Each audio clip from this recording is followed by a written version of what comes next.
Halo semuanya, kembali lagi bersama saya Madianto dengan tema minimalis Indonesia. Kali ini kita akan membahas tentang 5 strategi belanja untuk hidup minimalis. Hidup minimalis itu bukan berarti hidup dalam keadaan serba pas-pasan. Hidup minimalis itu lebih seperti hidup yang simple dan mudah untuk dijalani. Jadi bukan berarti kamu tidak belanja sama sekali. Kita tetap belanja. Kita bisa punya barang-barang baru. Kita juga bisa beli barang mahal. Tapi semua harus dengan strategi yang minimalis. Berikut adalah strategi belanjanya. Yang pertama, pola pikir.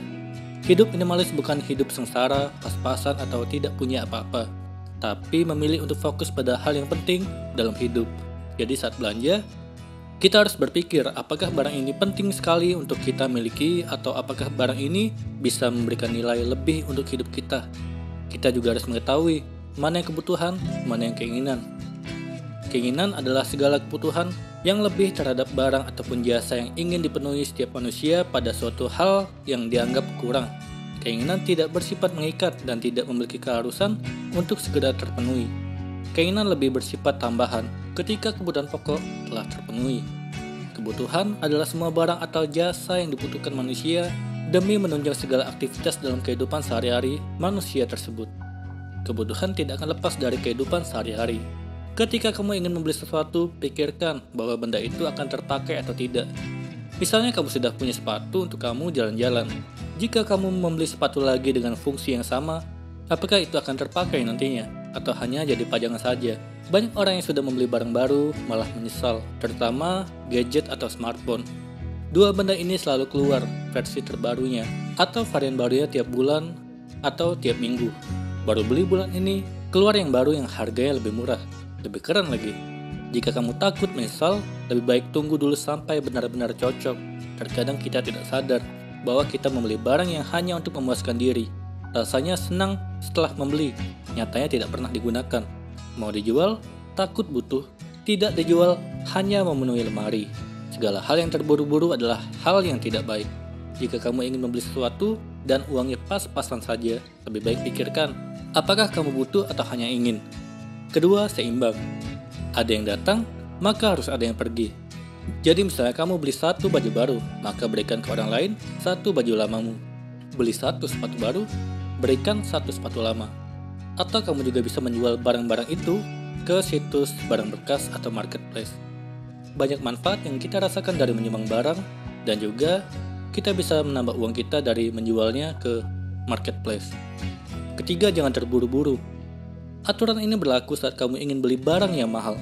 Jangan terlalu semangat, apalagi terburu-buru saat melihat barang. Misalnya sepatu, harganya mahal, tapi kamu masih punya sepatu di rumah, kalau diberikan ke orang lain, masih terlalu sayang. Biarkan kamu berpikir, siapa tahu tidak lama lagi barang incaranmu didiskon. Pikirkan baik-baik, perlukah kamu dengan barang yang ingin kamu beli itu? Jika tidak terlalu memerlukannya, lebih baik tunda dulu. Tidak ada rugi yang menunda pembelian. Selain lebih menghemat uang, kamu juga bisa menggunakannya untuk yang lebih penting. Lalu, apakah kebutuhanmu sudah terpenuhi? Misalnya, ketika ingin membeli sebuah tas baru, tapi sepatu atau sandal kamu rusak sehingga kamu tidak bisa pergi karena tidak ada alas kaki. Maka utamakan yang penting dahulu. Jika yang kamu inginkan kurang penting, tahan dulu. Keempat, utamakan kualitas. Pastikan saat beli barang, punya kualitasnya yang bagus. Jadi bisa tahan lama, misalnya baju, pastikan kualitas enak dipakai, tahan lama, meski harganya mahal. Daripada beli barang diskonan, tapi baru sekali 2 kali pakai, warnanya sudah luntur dan rusak. Kan jadi harus beli lagi. Mana yang kamu pilih? Membeli tas kualitas rendah dan harus menggantinya dalam jangka waktu pendek, atau membeli tas sedikit mahal, tapi kondisinya cukup awet dipakai dalam jangka waktu yang sangat lama? Jika dilihat dari sisi ekonomi, tentu saja disarankan membeli tas dengan kualitas yang jauh lebih baik daripada harus mengganti tas sebulan sekali karena bahan baku yang sembarangan. Gunakan prinsip kualitas daripada kuantitas. Jadi sangat rugi jika kamu memiliki puluhan tas di lemari, tapi tak satu pun yang tahan lama. Harga mesin cuci merek A lebih murah dari mesin cuci merek B, tapi kualitas mesin jauh lebih baik dari merek A. Mana yang kamu pilih? Jika kamu hanya memiliki uang untuk membeli merek A, ada baiknya ditunda terlebih dahulu niat tersebut. Kamu masih punya waktu untuk menabung membeli barang yang berkualitas. Jangan asal murah, Kamu sebagai konsumen harus jeli melihat kondisi barang yang akan kamu beli. Alih-alih membeli mesin cuci murah, kamu akan merugi karena mesin yang cepat rusak dan menghabiskan biaya jasa servis yang tidak sedikit. Barang yang berkualitas biasanya sudah tidak diragukan lagi bagi para pelanggan setianya. Perlu kamu ketahui, barang berkualitas bukan selalu yang mahal. Bahkan level mahal atau murah pun sangat relatif. Konsumen harus menyadari, bahan yang berkualitas tentu terbuat dari bahan pilihan dan dengan proses pembuatan yang terbaik. Sebagai konsumen yang cerdas, jangan terlalu menjadi korban merek. Terkadang, barang dengan merek luar negeri terkesan kualitasnya biasa-biasa saja, dijual dengan harga selangit, padahal masih banyak produk buatan dalam negeri yang berkualitas tinggi dengan harga yang masih sangat masuk akal. Kelima, jangan menumpuk barang. Ketika membeli sesuatu, seringkali kita berencana untuk membuang satu atau beberapa benda serupa yang sudah menumpuk di rumah.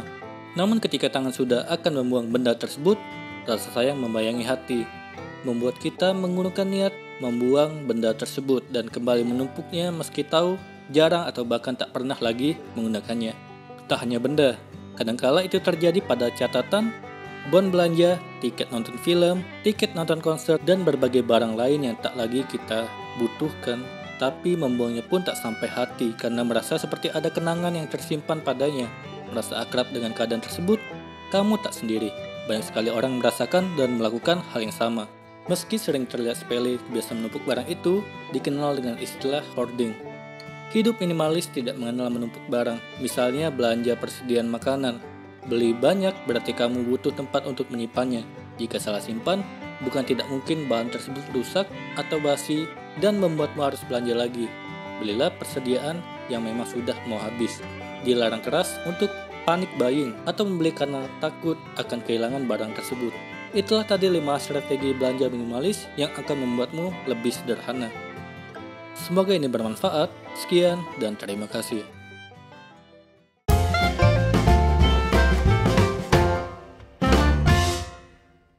Halo semuanya, terima kasih telah menonton video ini sampai akhir. Jika kalian punya saran, silahkan tuliskan di kolom komentar video apa yang harus saya buat untuk selanjutnya. Dan jika kalian suka dengan video seperti ini, silahkan klik like. Semoga video saya bisa bermanfaat. Sekian dan terima kasih.